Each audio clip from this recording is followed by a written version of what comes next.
911. Yes, there's some explosions going on at Wadsworth, and I'm not sure what it is. It's Wadsworth and what? Between Chatfield and St. Carl, and it's on the east side of Wadsworth. There's been 2 explosions. Okay. What's your address? My address is 7960 West Fairview. I live on the back, and I can see the explosion. There was a bolt of fire going up in the air. Okay, and your phone number there is 933-9985? Yes, correct. And your name? This is Lynn Jackson. I can see it from the past, and there's been 2 explosions. In the second one, there was a bolt of fire going in the air. Okay, we'll get somebody started out there to check the area. And there's a car there trying to see what's going on, and there's a lot of smoke. Okay. Okay. Thank you. Bye. In the morning of April 20th, 1999, television and radio audiences around the world were met with media reports of a shooting at a Colorado high school named Columbine. Authorities fronted by the Jefferson County Sheriff's Office soon told us that the school, located in unincorporated Jefferson County, had come under an attack involving a variety of guns, improvised explosive devices, and knives, claiming 15 lives between 11:20 and 12:08.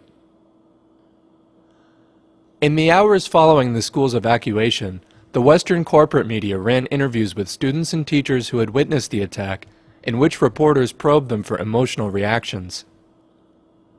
Many of these witnesses reported attackers not matching the descriptions of Eric Harris or Dylan Klebold, 2 Columbine seniors announced as the sole planners and perpetrators of the attack.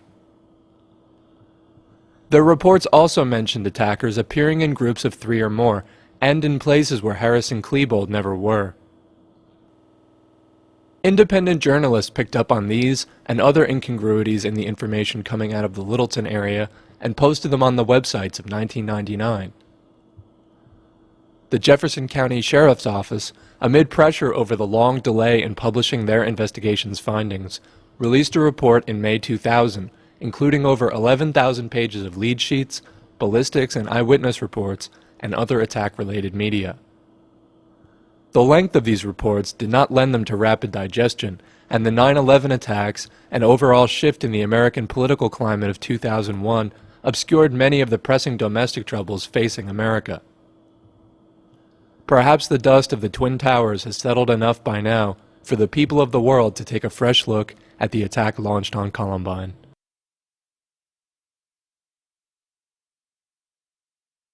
All right, got the shooter. He's up on the top of our...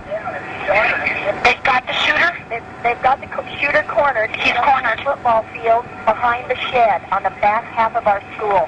So he's at the back half of the school? Yeah, he's in the back of the school up on the football field by the shed. Kathy? The police can come in and get him at the back of the school? Clement Park. The shooter? Behind, on the football field, behind the shed. They've got him cornered. Is that, my deputies have him cornered? Hold on just a minute. Do we have the shooter cornered, you guys? Behind the shed. Peter, this is Sid. Where's the shooter?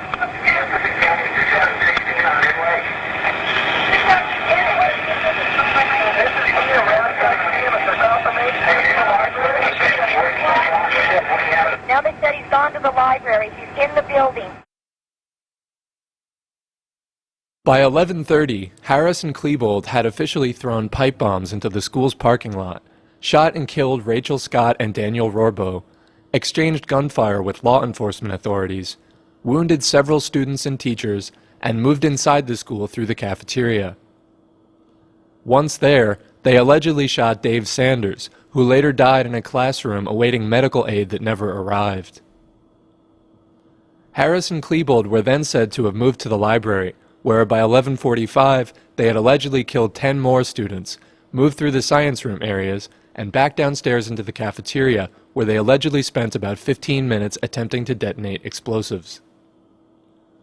By 12 o'clock, Harris and Klebold had allegedly begun making their way back upstairs, where they allegedly killed themselves by 12:08 in the library. After the smoke had cleared, SWAT teams entered the building. Here's the latest on the DOAs. No, go ahead. 18 to 25 in the school. 18 to 25, and it looks like the 2 suspects are dead too, right? Correct. Yeah. But SWAT came out from their initial and said their initial count was anywhere from 18 to 25. Okay. So that's just a guesstimate. That doesn't include anybody that went to the hospital. Their figures on the dead were echoed in the media by Sheriff John Stone, who, along with Sheriff's Deputy Steve Davis, did most of the talking on the part of Jefferson County. Stone added to the Denver Post that 17 of these deaths had been confirmed. A student at the time of the attack named Jonathan Vandermark was quoted by the press as having said that when he was being evacuated, he passed 3 bodies in a stairwell as he and other students were rescued from the biology lab. They still had their backpacks on, he told the Rocky Mountain News. And in a Denver Post article titled, "Daughter Retreats Behind Stony Wall of Pain," then CHS student Brandy Wiseman told that she crouched low, then ducked into a 10 by 10 foot storage room off the cafeteria. At 2:30 p.m., a SWAT team member arrived outside the door. Brandy ran to the teacher's lounge, and while running to safety, she saw 3 bodies, one still oozing blood. That's when she thought, my God, there's 3 dead kids laying at our school. 3 different times you could see on news tape, if you repeated it, that somebody from an ambulance dragged a body out of the school. It couldn't have been one of the killing students because they didn't have their long black capes on. Okay. And you can't even imagine that it could be they were dragging a dead teacher or a dead student out, but they were dragging this body out down the steps and across the grass by the body's feet. Okay. Now that's desecration of a corpse for one thing. It's interfering with a crime scene for another. It wasn't like they were trying to remove, or the coroner was trying to remove a dead body, or an ambulance was trying to remove an injured person. This obviously was a dead body. Ma'am, we don't know that. And the police were on scene when that happened. Well, okay, let's assume there was a dead body, because I can't imagine that they would be dragging this man by his feet. All of the dead were officially left in the school to be taken to the coroner on the 21st.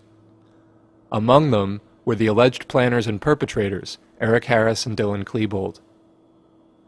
This photograph, taken in the building's library, shows both of them lying on the floor with gunshot wounds. This copy has been censored, but the uncensored version is available on the internet. Klebold's injury indicates that a bullet went through his skull from the left to the right in this photo. The gun he was holding is difficult to hold to one's own head and was found next to his right arm. Originally, investigators reviewing this evidence came up with the hypothesis that Harris's and Klebold's deaths were a murder-suicide. This was overruled, and a double suicide theory rests as the official story. The photo shows that bits of Klebold's brain and skull had been ejected onto Harris's left pant leg. Likewise, Harris's wound appears to have resulted in a trajectory of blood onto the lowest shelf of the bookcase immediately behind his head. This would appear to indicate that Harris and Klebold were lying in this exact position at the time of the shots having been fired.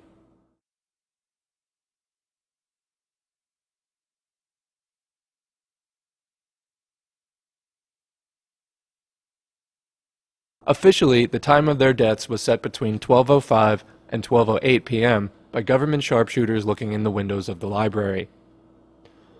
No one inside the school, in or near the library, reported hearing or seeing Harris and Klebold kill themselves, but sounds of explosions and gunfire were heard well after this time. Patty Nielsen, a Columbine art teacher, was in the library at 11:30 a.m. just after the shooting is alleged to have begun. She was wounded and described in an interview with government investigators on page 76 of the Jefferson County Sheriff's Office documents that after the attackers had left the library for the Commons area, she went into a room behind the main one, crawled into a cupboard, and stayed there for the next 3 hours. She looked at her watch and it was 11:45 when she went in. After she was in the cupboard for a long time, she heard someone in the room. As they walked by, she saw a purple dress.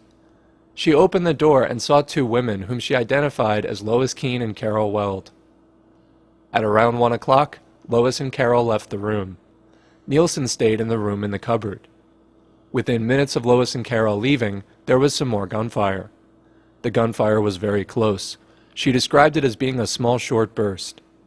Nielsen believed the shooters had found Lois and Carol and shot them. Later, after it was all over, Lois and Carol told Nielsen they thought the shooters found Nielsen and shot her. About 2 hours after this burst of gunfire, the cupboard opened and it was Lois. SWAT was in the hallway, and they were told that the suspects had not been apprehended yet.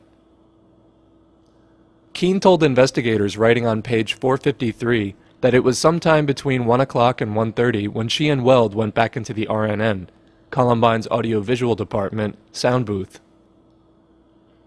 She stated that 5 minutes after getting back into the booth they heard more shooting. She stated it was a round of shots, definitely more than 2, and had an automatic sound to it. Weld reported on 603 that after she and Keene returned to the sound booth, they heard some gunfire. Weld assumed it was coming from the library. She stated it was a good hour before she looked at her watch. Keene asked what time it was. Weld realized that she had a light on her watch and looked at it. The time was 3 o'clock. The attackers are alleged to have used pump-action and semi-automatic weapons, meaning that, at the maximum, 1 shot is fired for each pull of the trigger, and not automatic guns, which fire multiple shots in rapid succession as long as the trigger is pulled. Although, in addition to citing an improvised explosive device total of 99, including bombs placed in the parking lot and found at attackers' homes, the JCSO report claimed that a total of 339 shots had been fired, 141 by law enforcement authorities and 188 by the attackers. Even mainstream media indicated 900 shots, while independent counts of the ballistics evidence have yielded numbers closer to 1,000. Overseeing the investigation for the FBI was Supervisory Agent Duane Fusilier. One of Fusilier's sons, Scott, had attended Columbine and had produced video projects for school involving partial simulations of the attack. These were made in 1997, and the production team involved members and quasi-members of the trenchcoat group Harris and Klebold were allegedly affiliated with. The FBI stated that they had full confidence in Fusilier, who had previously been a key figure in the apprehension of the Montana Freemen, and that there was no conflict of interest in his heading of the investigation.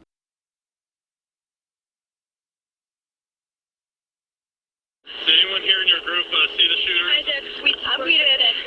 What happened? Yeah. We heard 3 gunshots, and I said it was gunshots, and Heather was like, no, it wasn't. And then she got up, and then I got up, and we walked over there. We saw 3 guys with guns. We saw a really tall guy in a black trench coat. In the library photo, Eric Harris had on a white t-shirt, normally fitting black pants with lots of pockets down the legs, and black boots. According to eyewitnesses, he also wore a trench coat at the beginning of the attack.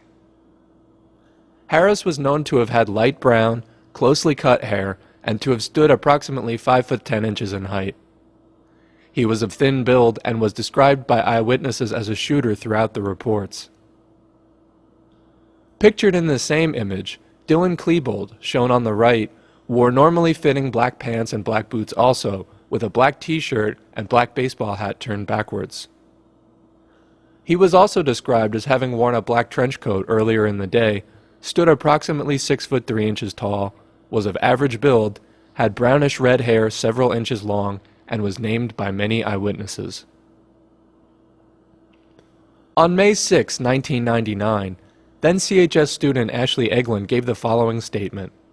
I, Ashley Egland, recognized Eric Harris and, redacted, in the hall, while I was by the gymnasium, shooting at me and other people.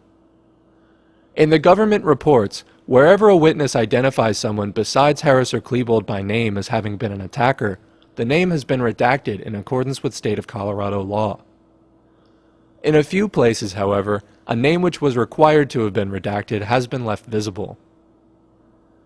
After Egland described the redacted name shooter as having been a white male, about 5 foot 8 inches tall, described as the same size as me, Ashley, with a scrawny body and glasses, reading glasses, nondescript and not sunglasses, and dark brown hair below the ears and curled at the back, the redacted name appears several more times in the text that follows. On a following page of the report, a map of the school grounds is shown bearing captions indicating the positions of people and places relevant to Ashley's testimony. Caption number 1, which refers to the place where Ashley saw the shooters, is labeled Harris, Morris. In her report, Ashley described this person as shooting at her and other people about the same number of times as Eric Harris. This is a photo of CHS Class of '99 Chris Morris, a friend of Eric Harris, being taken into police custody on the afternoon of the attack. After initially identifying Eric Harris as the attacker he saw, Brian Fry, who did not know Eric Harris or Dylan Klebold, told investigators reporting on page 813 that when he received his yearbook, he looked at the picture of Redacted and became convinced that the person he saw standing outside the student entrance holding and then shooting the Tech-9 was Redacted, not Eric Harris. He said he had assumed the shooter was Eric Harris because he did not recognize him as Dylan Klebold that day, and the media had announced the shooters as Eric and Dylan. He advised the shooter took very long strides and was close enough to him, he estimates about 15 feet, that he saw the acne on his face. Then student Bijan Monty was sitting on the grass outside the school during lunch and saw an individual with a gun whom she told Colorado Bureau of Investigation agents Jerry W. Means and Ricky S. Mundine was not one of the guys identified on television. Monty saw 3 students go down to the ground and a guy in the trench coat standing over 2 of the downed kids. She stated she knew it was Redacted in the trench coat because she recognized him. The individual whom Monty saw had on a black trench coat that extended to between his knees and his ankles. He had on a black baseball hat in the backward position. His face was long and his neck was long. He had a narrow chin. His teeth were crooked and he had an obvious overbite. He had no glasses or facial hair. His complexion had lots of acne. There were indentations like pieces were cut out, and his face was white in color with some redness. He had black, tighter-fitting jeans, not baggy. They were regular black jeans. There were no straps or pockets extending down the legs. He had black high-top tennis shoes with no colored markings.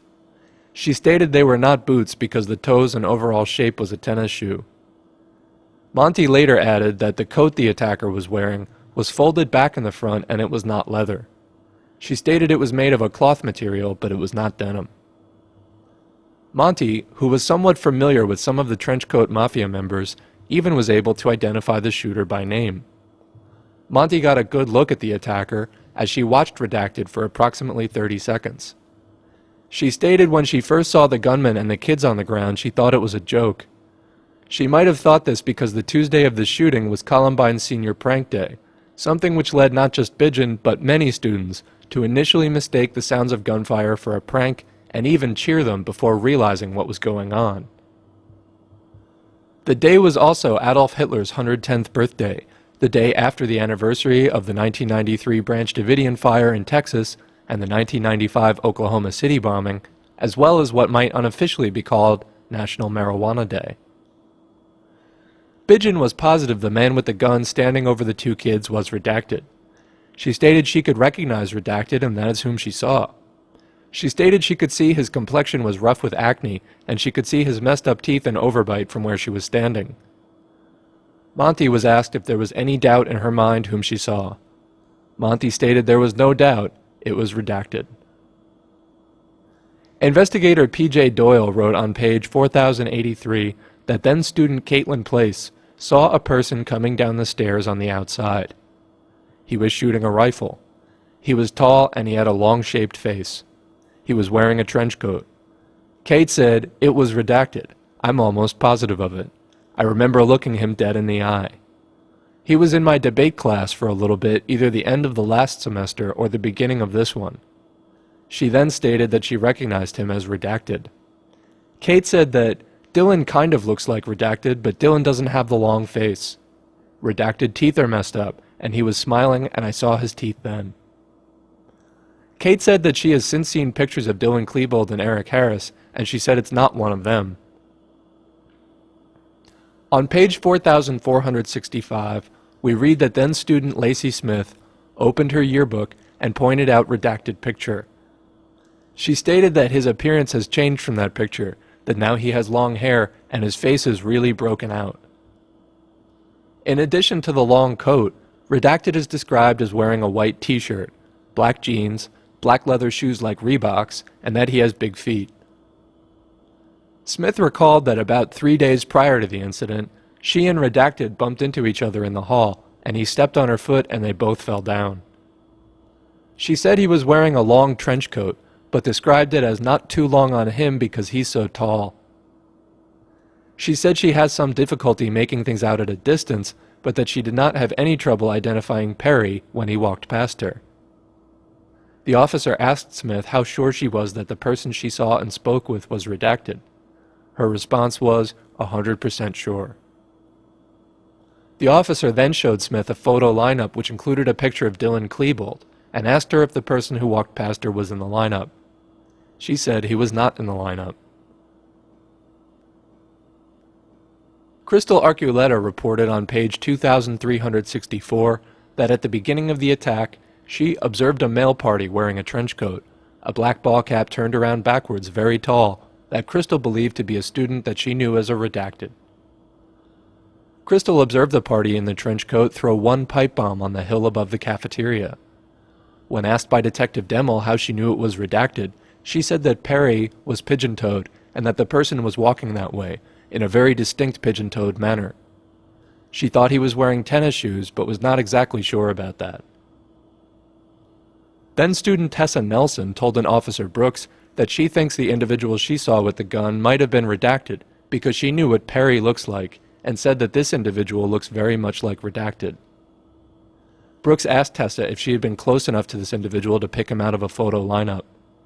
Brooks then presented Tessa with an unmarked photo lineup which showed Redacted in photo number 3. Tessa looked at the lineup for about 5 seconds and picked photo 3. In the Associates section of the JCSO report, 22 individuals are interviewed by government investigators specifically for having been friends or otherwise closely connected with the Trenchcoat group of which Harrison Klebold had been a part. Among them is a Robert Perry, a former class of '99 CHS student who had left the school that winter. Then CHS student Matthew Conley told that on the morning of April 20th, 1999, he saw a male party he knew as Robert Perry driving a small red car in the parking lot at nearby Clement Park. Matthew said that he saw the small red car stop and someone get out of the passenger side. Matthew said he had not seen Robert Perry for some time and believed he had dropped out of Columbine High. He said he remembers him due to the fact that he had bad acne. CHS graduate and Trenchcoat member Joe Stair added in his report that Perry was an individual with buck teeth.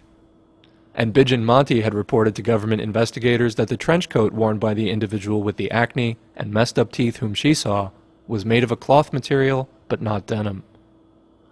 When questioned by police, Robert Perry told investigators writing on page 10,854 that he could not afford an expensive oil-skinned Australian duster, so he wore a cheaper, all-black cotton trench coat.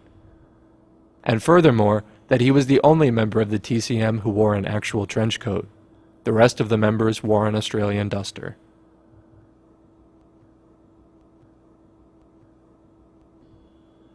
Jonathan Vandermark reported seeing 2 attackers in the hallway outside the science classrooms where he hid during the attack. One of them he recognized and identified by name as Dylan Klebold. The other he described as being about 1 foot shorter than Dylan, with dark hair that was spiked on top with blonde tips. That individual was wearing a white t-shirt and had on what appeared to be a dark green backpack. He was unable to see what type of pants were worn, but stated he also had a gun strapped around his neck that appeared to be similar to the one carried by Dylan. Vandermark stated he is not 100% sure the individual was Eric Harris.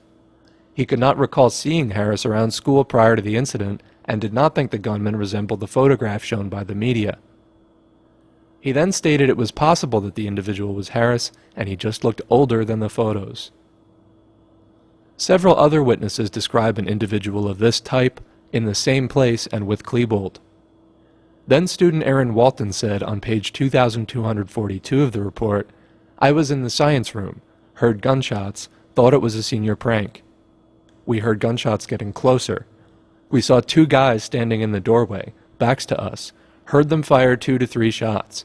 Don't know where, possibly toward the science teacher's room, then they left. One of the guys was tall, black hair, wearing all black. The other one had short blonde hair, like he was going bald. He looked like he was in his late 30s. Then student David Eagle said on page 1781 that he was sitting behind one of the turned-over desks in the science room. He could see out the window in the door. Through it, he saw the killers. He said that one was holding a sawed-off shotgun. Eagle described this person holding the gun as someone with black shaved hair with blonde streaks. The hair was longer on the top than it was on the bottom.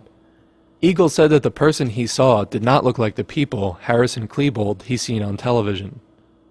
And then student Jennifer Small reported on page 2183 that after a science teacher instructed her to take cover, she saw a senior standing outside her classroom door. She knew he was the shooter. Then she saw an adult, blonde, short, spiky hair, thought he was in 30s. She thought he was a cop until he held up a sawed-off shotgun. Then he and the senior tried to break into the room where a shot teacher went. In the JCSO report supplement, page 6, Small further added that the individual she saw was wearing a white t-shirt and described as buffed with a chiseled face. An investigator interviewing Small wrote the following. Around 12:15 p.m., Miss Small heard gunfire outside the science room. She looked out from behind the table and witnessed a white male, tall, over 6 feet, with a hat on backwards, short-sleeved shirt, unknown color. She immediately recognized him as a senior in the school who was part of the Trenchcoat Mafia. She later identified him as Dylan Klebold. She estimated she was about 20 feet away from him. Ms. Small stated at this time a second male came into her view from her same location. I asked Ms. Small if she recognized the second male she saw in the hallway. She stated she did not, but was very sure it was not Eric Harris. I asked her if she knew Eric Harris. She stated she knew who he was because she would occasionally see Eric in the smoker's pit at school. In fact, on April 20th, 1999, around 11:10 a.m., she saw Eric Harris in the smoker's pit. She recalled making a comment that it had not been a good day for her so far, and Eric Harris responded with, "Not to mention it's Hitler's birthday." Small got such a good look at the man she saw outside the science room that she was able to put forth a sketch of his face.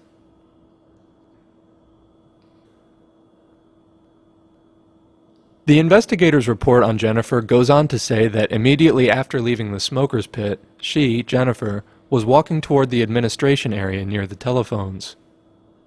She noticed a tall, 6-foot, white male, short brown hair, wearing a dark trench coat with a dark shirt and camo pants. He was carrying a duffel bag walking towards her in the hallway. He had come inside the building through the doors by the administration and was walking into the school. She noticed the duffel bag more than anything because it was large and appeared heavy. Miss Small estimated she was 7 to 8 feet away from him as he walked past her. She was very sure he was not a student, but believed he was friends with Dylan Klebold and part of the TCM. She believed she could identify him. Miss Small stated it was not unusual for former CHS students or other students to be inside the school visiting friends. Jennifer added in an additional report on page 2185 that the person in the fatigues was specifically wearing a black trench coat, black shirt, black and white camouflage pants, and he was carrying a black-colored duffel bag, and the bag appeared to be heavy by the way it was being carried upon his shoulder. On that page, she names the person she thinks it was by name. The name has been redacted, and authorities asked many witnesses if they had observed duffel bags in the building prior to the attack, which they believed to have been a main vehicle for the transportation of the pipe bombs and other improvised explosive devices brought in for the attack. Adam Foss, on page 4931, also described the person holding the shotgun as wearing camouflage pants and high black boots.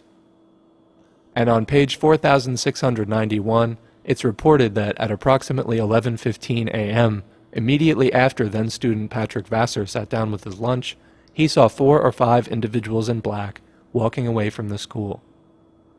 Everyone in the group was wearing trench coats, except one who was wearing camouflaged pants.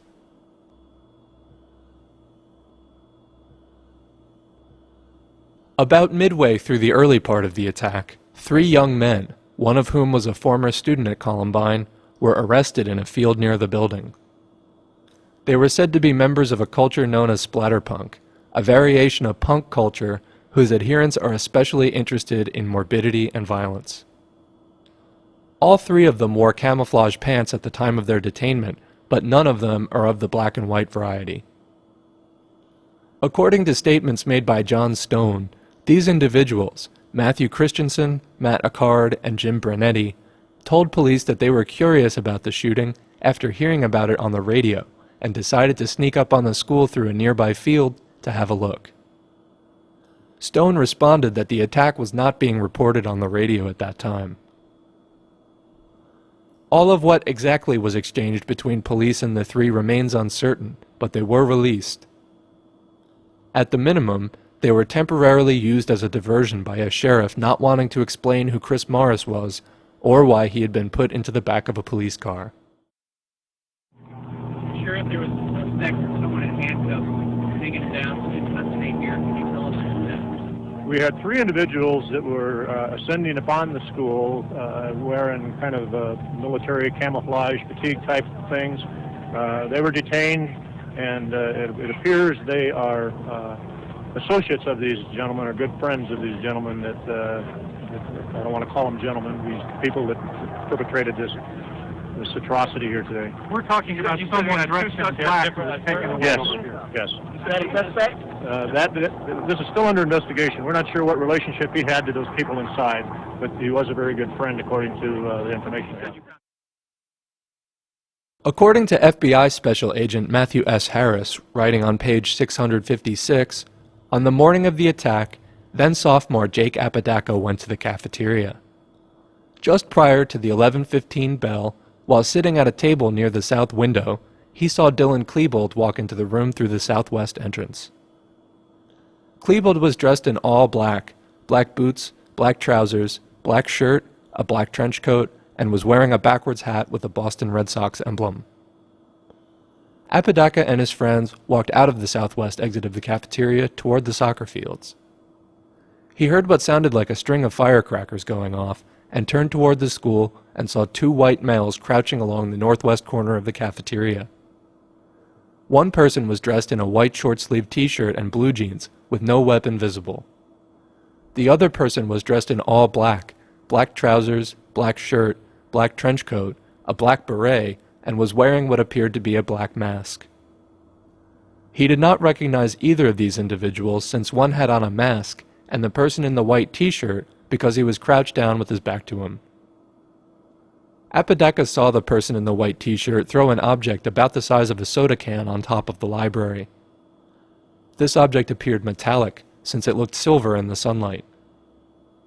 1 or 2 seconds after landing on the roof, it exploded with a loud boom, a flash of fire, and puff of smoke. Chris Wisher is another who saw this attacker. Wisher was recorded on page 1264 as having seen a white male, dressed in a white short-sleeved shirt and blue jeans, kneeling with his back to him near the northwest corner of the cafeteria. Wisher saw this person throw an object one-handed on top of the cafeteria library roof. It appeared metallic, and it exploded with a loud bang, a flash of fire, and a pall of smoke. While he observed the person in the black trench coat shooting outside and the person in the white t-shirt throwing the explosive device, he also heard very rapid gunfire coming from somewhere within the school. Donald Arnold, who had walked to the soccer field after eating his lunch, is recorded on page 666 as having looked toward the school and seen a short, pudgy male, wearing a white t-shirt and throwing something onto the roof of the school near the electrical transformers. Arnold heard an explosion and saw dust on the roof soon after. Patrick Neville, who was also in the soccer field area, told a police investigator writing on page 1044 that he saw a white male with a white shirt, blue jeans, whom he observed throw something on the roof which exploded. Neville stated he knew it exploded because he could hear the noise and see the smoke coming from the roof. Then sophomore Mike Kenny told investigators writing on page 940 that he and the people he was with observed a party in a black trench coat with black pants. Mike stated that he was approximately 100 yards away. Mike reported that the guy had a Tech 9 in his hand. A person wearing a white t-shirt and blue jeans was about 10 feet behind the guy in the trench coat, and they both appeared to be together. Nathan Vanderau, recorded on page 4677 and then a Columbine Jr., was seated at a table along the west windows of the cafeteria. Vanderau saw two individuals outside of the school. One individual he saw only from the waist up was dressed in a white shirt and blue jeans. This person was throwing something in a sidearm motion up toward the school roof. Vanderau saw him throw one or two items. And in great detail, Jonathan Cole recounted to investigators writing on page 750 that he met up with Jake Apodaca and Chris Wisher when he noticed two males in trench coats. One was wearing a ski mask with one large hole in it. He recalled that one had brown, puffy hair. He recalled seeing a third male who was wearing a white t-shirt that had either short sleeves or no sleeves, blue jeans, exit the building behind the two trenched males. He next remembered that the male in the white shirt yelled at the other two males in trench coats to go, go. And one of the kids reported he was on a soccer field and he saw a kid in a t-shirt with the two people that were in long jackets, and the kid was throwing a bomb or some type of a pipe device on the roof. Detective Terry Demmel, assigned with the Columbine Law Enforcement Task Force, included the following in his report of a May 3, 1999 interview with Jason Brem on page 719. Jason reported that on Tuesday the 20th, he observed a party wearing a trench coat and black hat turned backwards, who was leaning against a green post that was anchoring a tree. Jason stated that the person was a little shorter than himself. Jason is 5'11" or 6 feet, and that he was wearing a black pair of boots. Detective Demmel showed Jason photographs of Eric Harris and Dylan Klebold at that time, with Jason reporting that the party he observed wearing the trench coat had a very round face and was neither Harris nor Klebold. Jason added that the party had a black nylon bag with straps at his feet. Jason described the bag as being approximately 1.5 to 2 feet long and appeared full. While playing soccer, Jason heard what he thought sounded like a string of firecrackers going off, and saw smoke coming up from next to the guy in the trench coat. He stated that the person in the trench coat was the same party that he had observed when he walked out of the door. Jason stated that the guy in the trench coat was alone. The party in the trench coat began shooting randomly as he walked down the stairs. The gunman then started shooting into windows of the library. The individual then lobbed several devices up onto the roof that caused explosions. He then ran back down the stairs to the bottom and fired off what Jason thinks was a shotgun that was louder than anything else that had been going off.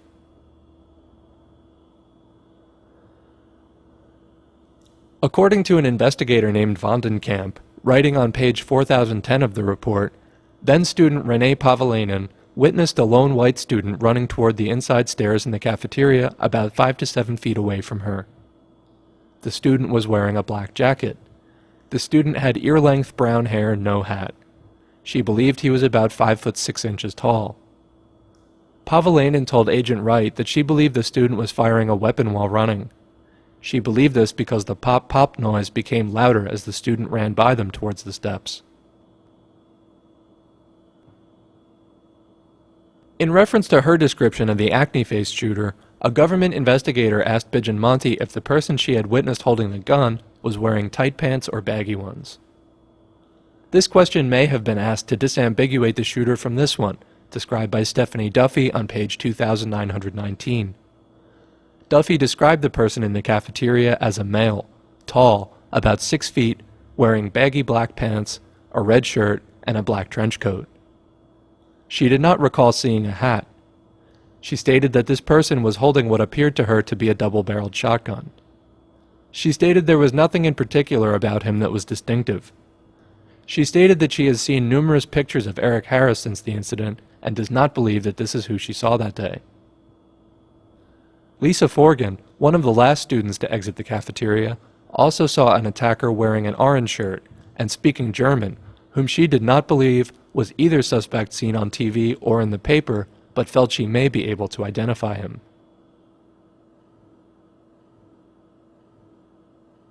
And one gunman was reported as having been referred to as Joe by the attackers he was with. Then student Doreen Salazar reported to Denver police officer Robert Kraft on page 3761 that he did hear one suspect call the other one Joe, and Columbine student Courtney Harrival is reported by FBI Special Agent John M. Helvig as having heard who she thought was a gunman say, "Redacted, I have 3 of them in here." She's very positive that she heard the word redacted and not the word yo. Supporting Harrival's account is Colorado Bureau of Investigation agent Jerry W. Means' report of then student Alicia Insinius stating that she was in the cafeteria eating her lunch at approximately 11:20 a.m. when the shooting started. She stated everyone started screaming and she saw 3 people with guns coming into the cafeteria.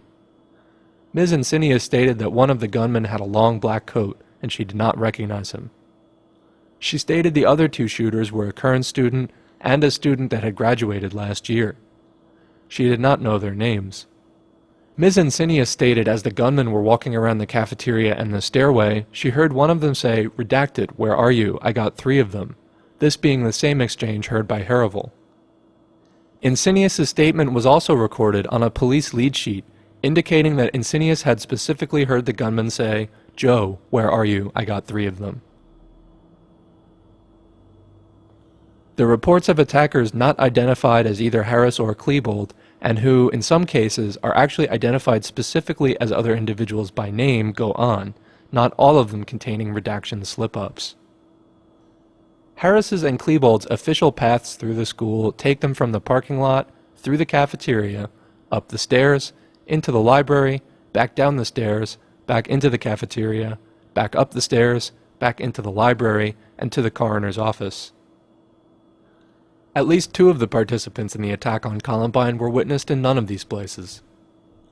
A photograph taken from outside the school shows someone on its roof at the time of the attack, and many eyewitnesses indicated likewise. Nathan Vanderhouse said he sprinted to Clements Park, where a cop told him to keep going because there was a gunman on the roof. Penny Zare indicated to investigators on page 5212 that police had approached her and continued to tell her and other individuals to keep running away from the building as there may be a person with a gun on the school roof. Candace Cushman reported on page 2794, "When we got outside, I saw someone on the roof with what I thought was a black trench coat. He was aiming a gun, so Eric, Nick, and I ran toward the smoker's pit."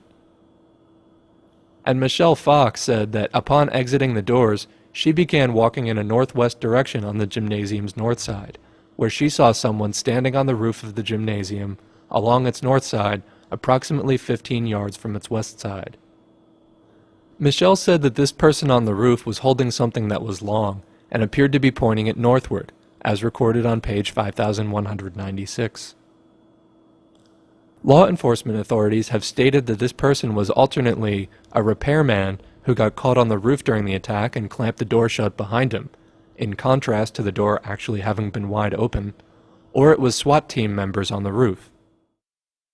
On top of your roof, there's 3 air handling units. The one on the left side, the air handling unit door is wide open. The gravel's all scuffed up. It looks like somebody had ran and jumped inside this unit. You may have somebody inside that unit.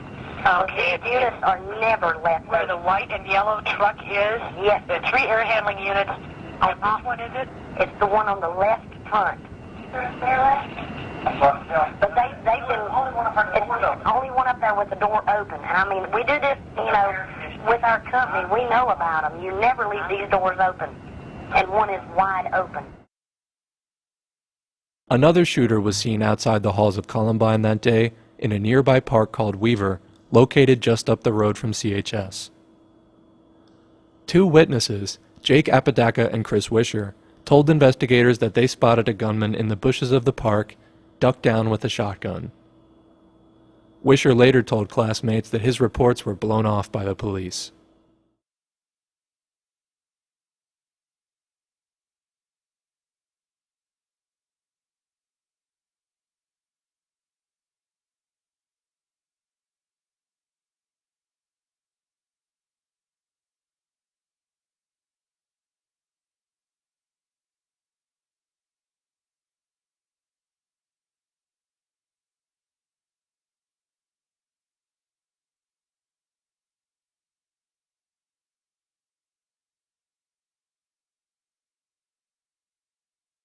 Okay, I just need some information. I need to know, what are the suspects? They're called the Black Hitchcock Brigade. We already know that. Okay, are they former students at Columbine High School? We already know that. Okay, then I can possibly tell you who they are because... Okay, we already know who they are, ma'am. Okay, well, I can tell you that I used to hang out with them. I couldn't give you any information like their names and stuff, but if you already know who they are, then, yeah. Okay. Okay, I just wanted to make sure on that. Okay.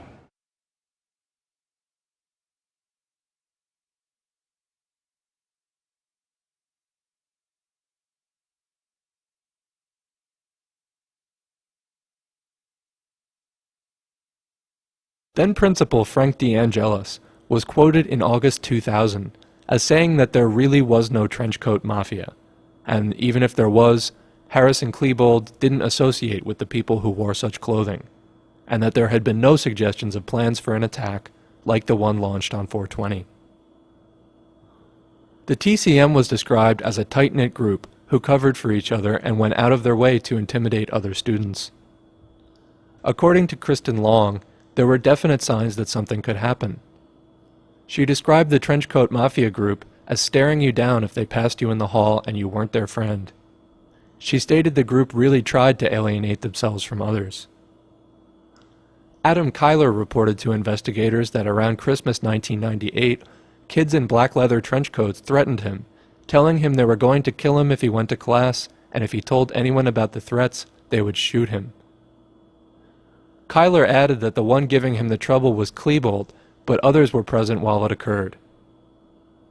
After Adam's mother informed the school administration about it, the harassment from Klebold ceased.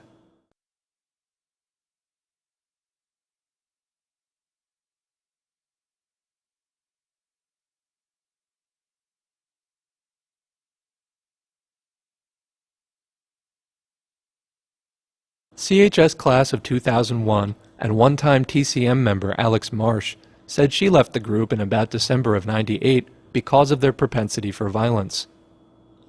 Specifically, Marsh told classmates that she knew of the attack having been planned since at least that time, and was overheard stating that if she hadn't left the group, she probably would have been in on it with them. According to an unnamed individual in the JCSO report, the attack had been the big rumor for 2 years.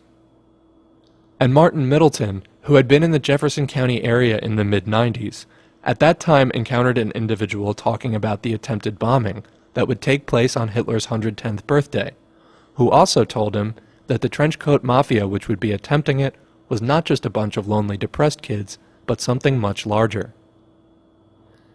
Indeed, we were told after the attack that the Columbine attackers had planned to not just shoot and maim a few dozen students, but to kill 500 people, level the school with bombs, hijack a plane from Denver's New World Airport, and, despite their total inexperience with aviation, fly it over 2,000 miles, where they would perhaps lodge it into skyscrapers in New York City, a plan which may have sounded foreign to audiences of 1999, but which today seems all too familiar. Harris, Klebold, Morris, and others, including associates Nathan Dykman, Zach Heckler, Charles Phillips, and Brian Sargent, had worked together at Blackjack Pizza, then owned by Bob Kurgis. Not only at school had there been talk of exacting revenge on individuals who had allegedly been mean to them, but at Blackjack, Harris in particular would routinely speak of this, and of blowing up the school, asking older individuals to buy him guns, and showing people how to make bombs. Klebold, Morris, and he would also regularly give fireworks displays to their co-workers, fireworks forming the basis of many of the bombs used in the attack, construct and detonate dry ice bombs to alleviate boredom, or something, and Harris, on at least one occasion, was sent home for bringing in a pipe bomb, which he stated he had planned to detonate behind the building in a watermelon. After the attack on Columbine, Karen Krasowski, who worked at a business located in the same strip mall as Blackjack, called authorities to report that she had discovered a bag of fireworks left over on the establishment's roof, where Blackjack employees would occasionally congregate. When the ATF claimed it, they also found a 9mm bullet in the grass. It was also reported by James Thornby, a Blackjack co-worker, that after asking Thornby to buy him a gun, Eric Harris did mention, He already had 7 propane tanks and was going to buy 9 more with the check he had just received toward a desired total of 30. Harris stated to Thornby that it was his intention to blow up the school. In the Associate section of the JCSO report, Patrick McDuffie, a former member of the clique, reported on several subjects of the investigation.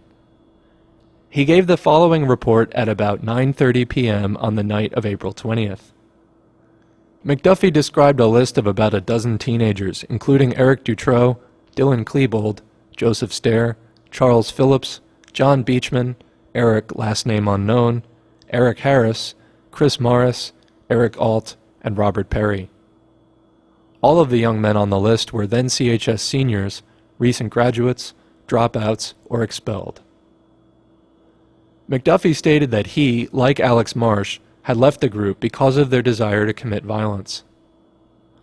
Each of these names, including Harris's and Klebold's, is accompanied by a list of what drugs the individual uses, what kind of car he drives, what kind of weapons he owns, and how he contributed to the attack. 3 of the individuals, not including Harris, are listed as having built the bombs used in the assault. 4, not including Klebold, are listed as having been at the school. 8 are listed as having assisted with the plans. McDuffie added that up to 8 students total from nearby Chatfield and Bear Creek high schools were also part of the clique, but he did not remember their names. McDuffie went on to say that the group spoke German at meetings and made most of the bombs at the house of someone whose name has been redacted before they tested them in the woods and mountains. A few days later, McDuffie threw his story into reverse and stated that the detailed reports he had given were either speculation or received secondhand. Furthermore, he went on to state that he believed that all 100-odd bombs used in the attack had been made by Harris and Klebold alone in the span of 3 days, exactly what the police had suggested. According to neighbors, there was an afternoon on which Harris and Klebold stayed in Harris's garage, sawing wood and breaking glass, which some alleged to have been the sounds of bomb construction. However, the bombs were mostly made of plastic and metal, and the garage incident only occurred once and was over by 5 o'clock in the afternoon. On his website, Harris posted reports of missions, middle-of-the-night prank runs involving fireworks and toilet paper. These were enacted alongside Zach Heckler and Dylan Klebold. Harris also posted death threats against quasi-TCM member Brooks Brown, which the Browns printed out and took to the Littleton police. Although Klebold and Harris spent time in a juvenile diversion program for having broken into an unattended van and stealing electronics equipment, nothing seems to have arisen from the death threat incident. Shortly after this time, Harris's webpage reverted to its usual function of displaying modules he had created for the video game Doom, which he had created a version of involving Columbine High School and which he said he had become obsessed with. The Harris-Heckler-Klebold trio was also involved in an incident at Columbine which resulted in their out-of-school suspension, this time involving the hacking of the school's computer system for locker combinations, opening a locker, and leaving a threatening message in return for the alleged harassment of one of the TCM girls. Heckler, like Klebold, was also accused of harassing students. Kevin Starkey said that he had had a number of altercations with Heckler. At one time, Starkey's cousin, Devin Cathall, went to Heckler and told him to leave Starkey alone. A short time after the warning from Cathall to Heckler, the front picture window of Starkey's home was shot out, and Starkey believes that Heckler is responsible for the shooting of the window. Despite all of the trouble they got into together, including numerous admitted acts of vandalism and being caught by police stealing several $100s worth of electronics equipment, Harris and Klebold remained, to quote Bob Kurgis, joined at the hip, perhaps literally at certain times, if the reports of reporter Mike Connors are accurate, and were not separated by their parents. Nathan Dykeman was described as Dylan Klebold's best friend, and he denied foreknowledge of the attack to government investigators, after having left Colorado for his father's house in Florida immediately after the attack. When shots rang out at CHS, Dykeman was described as having just left campus, and to the surprise of fleeing students trying to tell him to evacuate, he laughed out loud, declaring, "I'll bet I know who it is, and I can't believe they did it today." According to Dykeman, Harris once took him into his parents' bedroom, where he was shown a pipe bomb, which Harris's parents had confiscated from Eric's room during searches they conducted following his arrest and admittance into the diversion program. This anecdote is strengthened by the report of Sasha Jacobs, who dated Harris for a short time in 1998 and who said that he told her the same. Chris Morris also related likewise. We haven't heard the Harris' side of the story, as they refused to speak to investigators once they learned that they would not be able to work out immunity from prosecution. When government agents reached Harris's parents' house during the attack on April 20th, Kathy Harris's sister was present, along with Kathy and Wayne Harris themselves, and the house reeked of gasoline, which could be smelled even from the street. It was determined that the vapors were present in an explosive concentration, and Wayne Harris did allow himself to mention that the presence of such vapors was not the usual state of the residence's atmosphere. The team executing the search also found a sawed-off shotgun handle, a pipe bomb, and other paraphernalia related to the attack in plain sight in Eric's room. During the juvenile diversion program, Harris wrote about his problem with anger and made a cryptic statement about his belief in violence.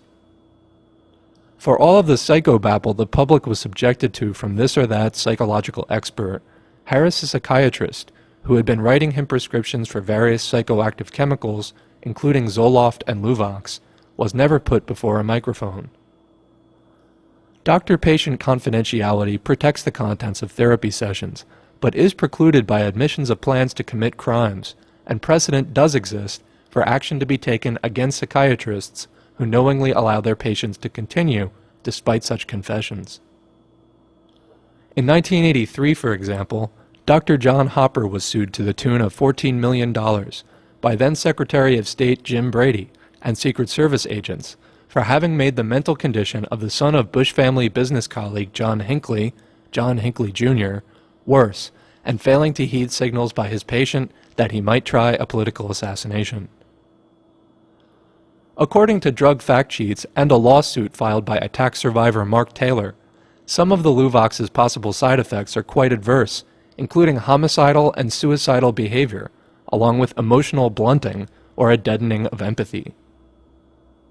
During the time that he was ingesting this substance, Harris, who was known to occasionally drink alcohol and smoke marijuana, was even accused by his father of being under the influence of LSD.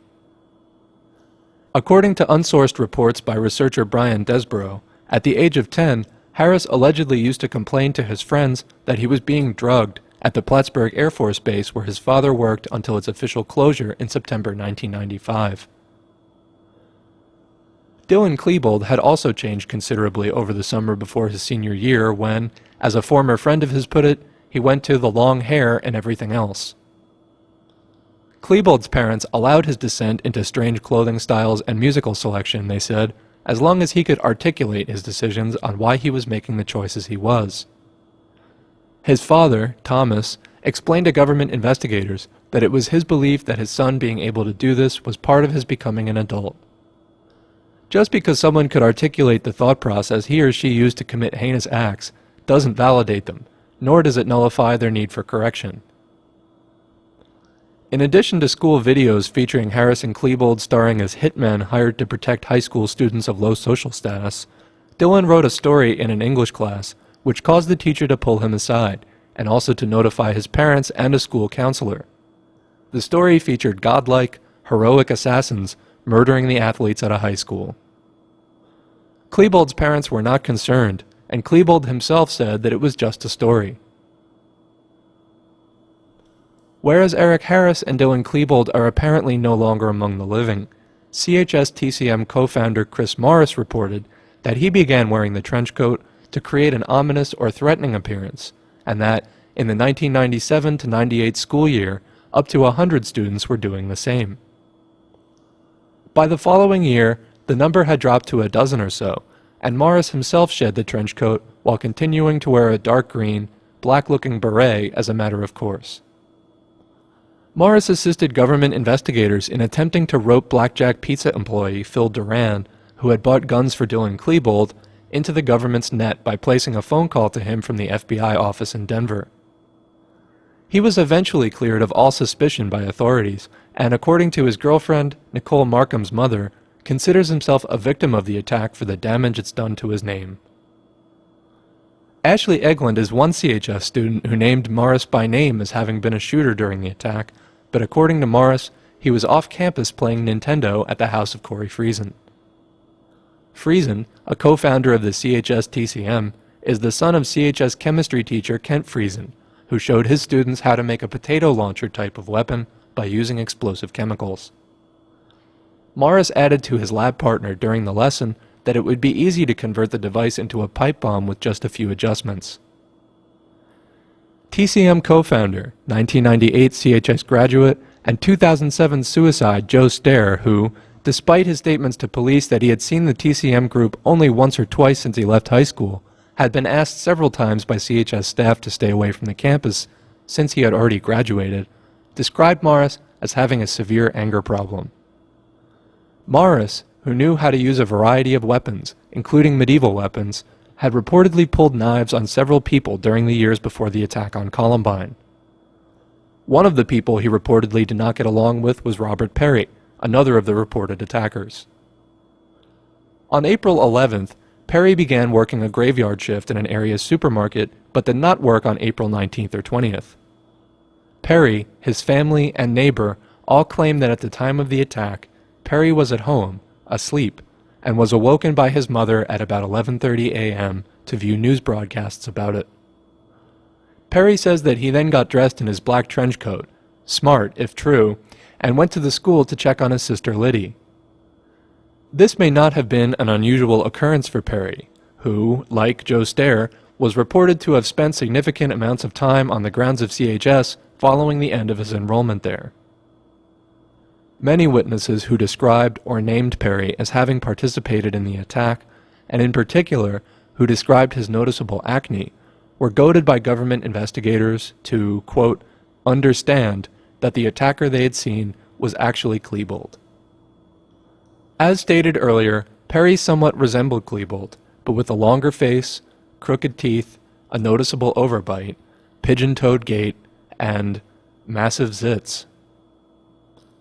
Perry was spotted walking from the school in a tie-dyed shirt just following the attack by Suni Hop, who had known him for 6 years and was 100% sure it was he whom she was looking at. And while she was at the nearby public library where some students were being evacuated to, Patricia Stevens had occasion to talk with a CHS student, Brianne Cook, who talked of knowing the two gunmen and also of having seen them at the school with another person. While explaining this, Brianne Cook became noticeably alarmed and pointed to a male standing among the students at the library and identified this individual as the same person she had seen with the two suspects. This individual was described as a white male, 18 to 20, with red, dirty, matted down hair, 6'2", with a slender build, wearing a pink-yellow tie-dyed shirt. He was described as having wild eyes and did not stay at the library. Brooks Brown, a lifelong friend of Klebold and a quasi-member of the Trenchcoat Mafia, was described in the reports by students as tending to lie a lot and having considered himself a master philosopher. He was also considered by at least one CHS teacher, as well as by some police, to have more knowledge about the attack than he was letting on. One piece of knowledge Brown appears to have been uniquely privy to was that Dylan Klebold had acne scars, as he reported to government investigators. Brown was said by a classmate to have been sitting in Eric Harris's assigned seat during 4th-hour creative writing class on April 20th, which was said to have been unusual.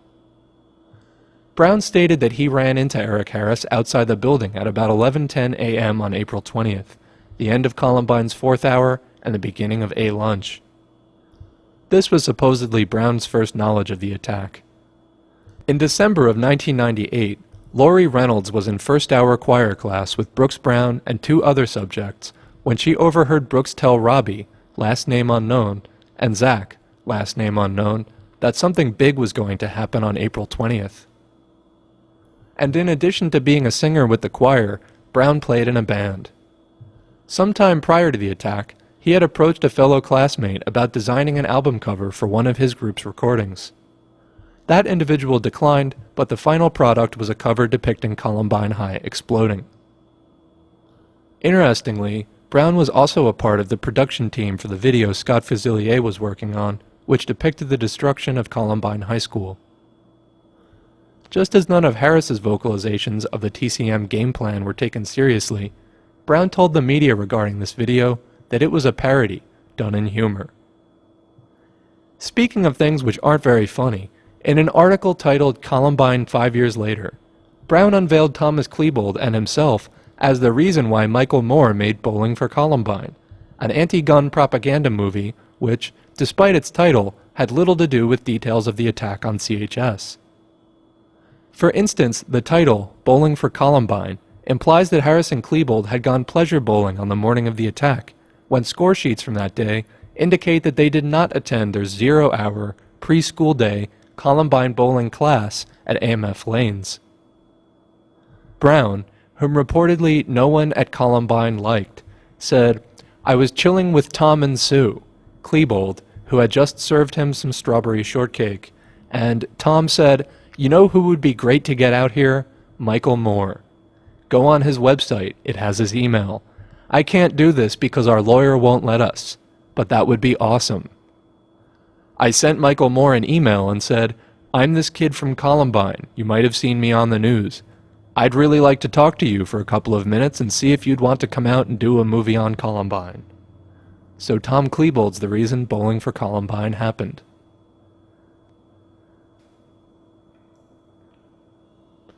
There had been some puzzlement on the part of law enforcement authorities as to how, not the pipe bombs, but some of the larger explosives found after the attack, such as the propane tank bombs, which, if detonated, could have done serious structural damage to the building, got inside the school.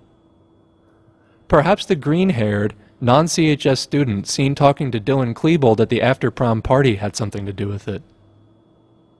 According to Kathy Pavelainen and Linda Reffel, who were on the party food committee, there was a propane gas tank in the freezer in the school cafeteria with cups sitting on top of it, and an individual with green hair who did not attend CHS and who had no business being there, talking to Klebold. Government investigators said that they were unable to determine the identity of this individual. And in addition to this and other teenagers seen before and during the attack, several witnesses noticed an older man who looked like he was in his 30s and going bald, carrying a sawed-off shotgun outside the science classrooms on 420. You may recall that some thought at first that he was a police officer. When CHS parent, Barbara Karakoussis, dropped her daughter off at school on the morning of April 20th, she observed a group of 5 to 6 white males standing and sitting on the southwest corner of the intersection. She advised that 2 of the males were sitting on what appeared to be large backpacks, and the rest of the males were standing talking with each other. She advised that one of the males who was standing caught her attention because he had short blonde hair and appeared to be older than the others. All the males were dressed in black clothing, and the male who looked older than the others appeared to be in his mid-20s. She advised this male was standing and had a black-colored blanket or coat draped over his left arm. And just prior to the attack on the school, a bomb was exploded in a field some distance away, a diversion tactic common to many acts of terrorism. You guys had an explosion on Wadsworth and Chatfield. Yeah. And I pulled up on that, and I'm the one that called the explosion in. Okay. There was a guy that came out from underneath, you know that little waterway type thing? Uh-huh. He came out from underneath that, but he seemed to be like, it was really weird because he came out right after the explosion. Okay. Like he was standing there watching it. Okay. Now, I have a description of him, but he was one of the guys wearing. He had a dark blue shirt on, a pair of tan shorts, and a fanny pack, dark brown hair, and a mustache.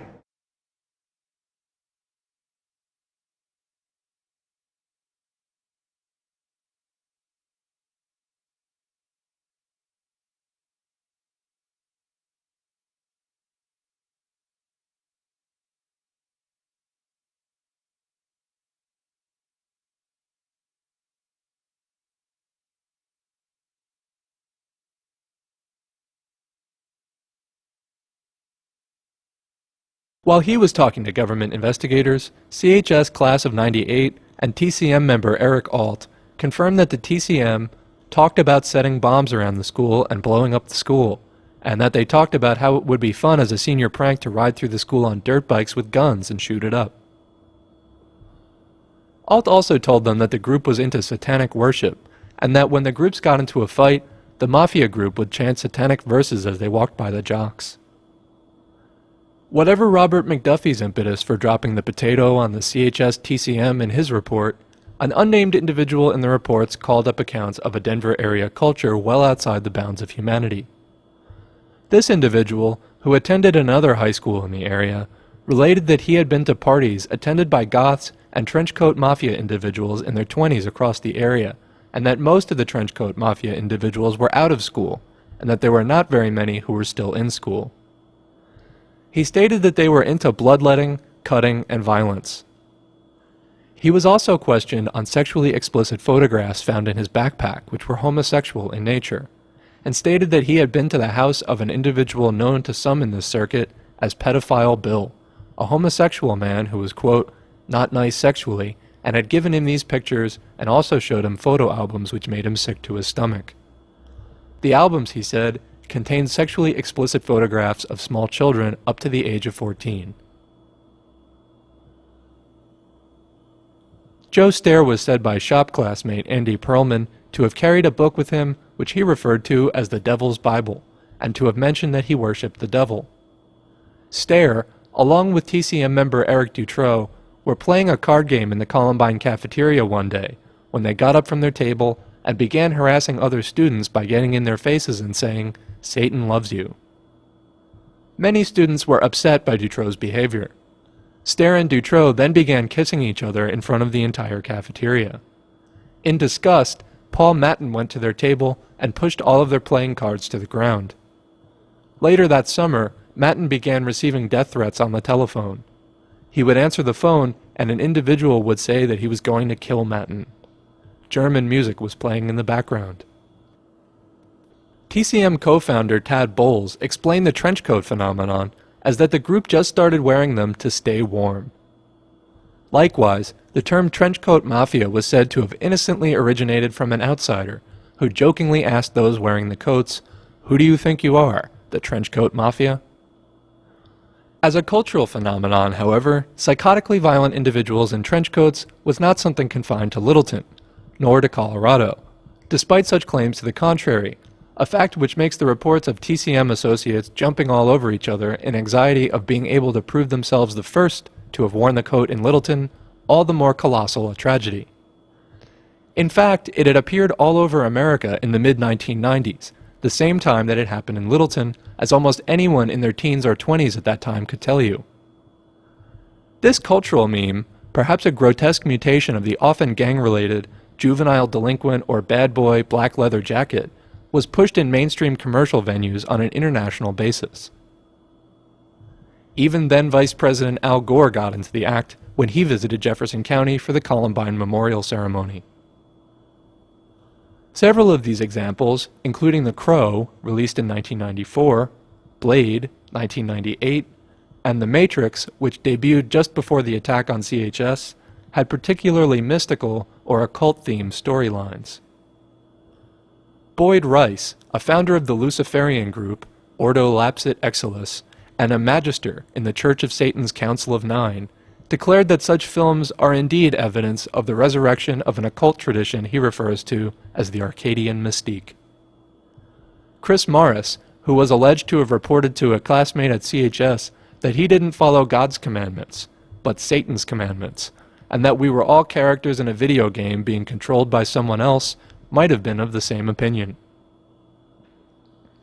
The quote-unquote industrial music culture, of which Rice was a part, and which gained significant commercial ground in the 1990s, surrounded, was interwoven with, and reinforced the occult themes of these movies, and with the more mainstream end of which the trenchcoat mafia were well acquainted. This industrial culture movement, and particularly its industrial music component, is said to have been consciously spawned by British performance artist and self-styled social engineer Neil Megson. Megson, who has employed a variety of pseudonyms, has given interviews alongside and as a friend of now-deceased Church of Satan founder Anton LaVey. Like LaVey, Megson also founded an occult organization of his own, known as the Temple of Psychic Youth.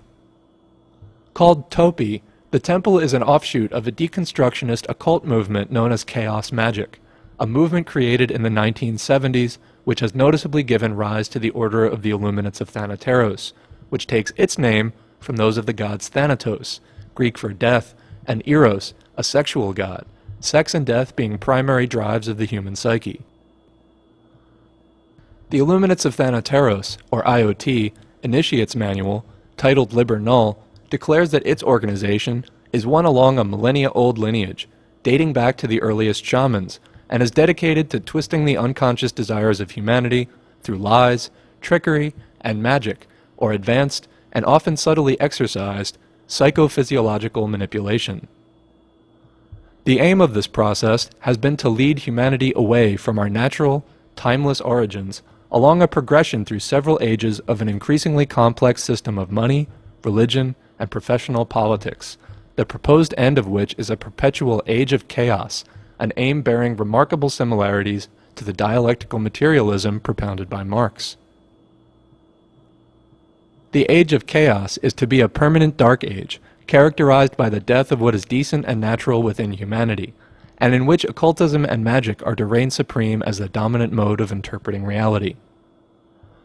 IoT members, and chaos magicians in general, typically include members of other occult organizations, including the Church of Satan and the Temple of Set, the latter of which is a black magical or left-hand path organization based on Egyptian Set worship, Set being the mythological bringer of night, opposing the god Osiris, and a Satan figure in pre-Christian days. This organization was founded by quote-unquote High Setian priest Michael Aquino, a U.S. Army lieutenant colonel and co-author of a 1975 psychological warfare manual titled From Psyop to Mind War, The Psychology of Victory, which displays an egregiously warped view of the nature of truth. Aquino and his wife, who went by the name of Lilith, were accused in 1987 of sexually abusing 3-year-old boys and girls in daycare programs at the U.S. Army's Presidio, a practice perhaps not that uncommon if articles like Dave McGowan's The Pedopocracy are accurate. Several TCM members and affiliates also recall use of the term FNORD in computer screen names and classroom writings. FNORD is a reference to the writings of now-deceased Golden Dawn initiate Robert Anton Wilson, who wrote of a psychological war between occult factions attempting to control the minds of humanity in his trilogy, Illuminatus. Wilson was a close associate of Peter Carroll, the wealthy real estate investor who co-founded the IoT and who has written many of the works fundamental to chaos magic. Carroll still teaches courses at Wilson's online Maybe Logic Academy. Many Christians discuss the occult, including Freemasonry, but do so from a religious standpoint and are not objective about what they are discussing. This is because religion itself is a watered-down version of the occult, given to the public to soothe their anxieties about the path to hell on earth the occult masters are prodding humanity along. Many less spiritually oriented people are likely to attempt to deny the influence of occultism in our lives, or ignorantly label it harmless, but as the aim of occultism is worldly power and the fulfillment of desire, occultists are not just mentally disturbed, black nail-polished teenagers listening to heavy metal, but highly ambitious, highly intelligent, black-tied adults found among the upper echelons of the hierarchy of civilization, wielding political influence, financial wealth, and social status. The seal of the Scottish Rite of Freemasonry, a popular sect of the craft as it's known, bears the slogan Ordo ab Chao, Latin for Order from Chaos, a popular concept among magical orders and the psychopathic personality types they attract. The natural world, including natural humanity, is full of complexity and beauty on its own, but sometimes our vision of this becomes clouded with doubt, as is encouraged by LaVey's Satanic Bible, and the idea of superimposing artificial order upon it appears more appealing or even necessary. This process and consequent loss of the soul can be expedited by violent traumatic events like child abuse or armed attacks on high schools. The attack on Columbine was not the first, nor the last of such events. In the run-up to 1999, May 21, 1998 was a particularly busy day, as it saw 4 such gun-related events in schools across America in the span of an afternoon, and the 2007 attack on Virginia Tech had a body count of 33. Politically, following almost every one of these incidents, and particularly following the attack on Columbine, there is a concerted effort put on in an attempt to use the chaos created by the violence in order to create support for legislation to disarm Americans, as was successfully accomplished in Ireland following the Dunblane kindergarten shooting, and in Australia following a shooting in Port Arthur. The push from medical industrial authorities to medicate and psychiatrically monitor young people also took an aggressive turn following the attack, even though it is possible that the Luvox Harris was taking, like the Zoloft he took before that, played a significant part in greasing the skids of his madness and thus enabling his participation in the assault. We are also told that draconian punishments, an increased and more heavily militarized police presence, and increased technologically based surveillance and identification systems are the solution to the troubles of society, which unimaginative politicians from all parties seem all too eager to advance upon us, whether we ask for them or not. One might wonder whom they really serve. I'm on hold for the president. Hello? Hello. Ms. Holloway? Yes. It's President Clinton. I just called to tell you I was thinking about you. Well, thank you very much. I'm so sorry. Well, this has been a terrible tragedy. Oh, my God. Well, the whole country's watching it with you, and I'm so sorry you're going through it. If there's anything we can do to help, we will.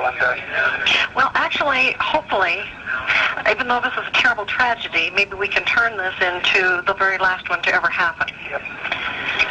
Yeah. I hope we can, too. You know, one of the problems we faced after we had all those school shootings last year, none of which were this bad. No. We put out, I got the Justice Department and the Education Department, we worked really hard on this handbook for trying to prevent this stuff. And I just got a call from Congresswoman Carolyn McCarthy from New York, whose husband was gunned down on a Long Island commuter train a couple of years ago, and she said that her foundation has been in touch with so many schools with saying, well, this couldn't happen here. So I think now, you know, it may shake everybody so much that maybe it will be the last thing we have. I think when they get out here and they see this area, they will say this is the last place they ever would have thought about it. And I spent the night in Littleton before. I know it well. Yeah, it is. It's just, you know, it's one of those wonderful little communities. Oh, it's fabulous. One of my best friends lives there, and so I know it very well. Yeah, we're still in shock. And have you heard the data on this? No, how many finally? Well, we've got at least 20 in the local hospitals, and they have been in the school, and there are probably at least 25 dead. Yeah. This is, it's just unbelievable. One of the things that we found, I knew a lot of the people that were involved in the Arkansas deal because it was my home, and of course I was involved in a lot of these other schools too. And one of the things that we found is the more counselors you can get in there, the quicker to deal with the kids, the better off it is, because a lot of them are going to have real problems.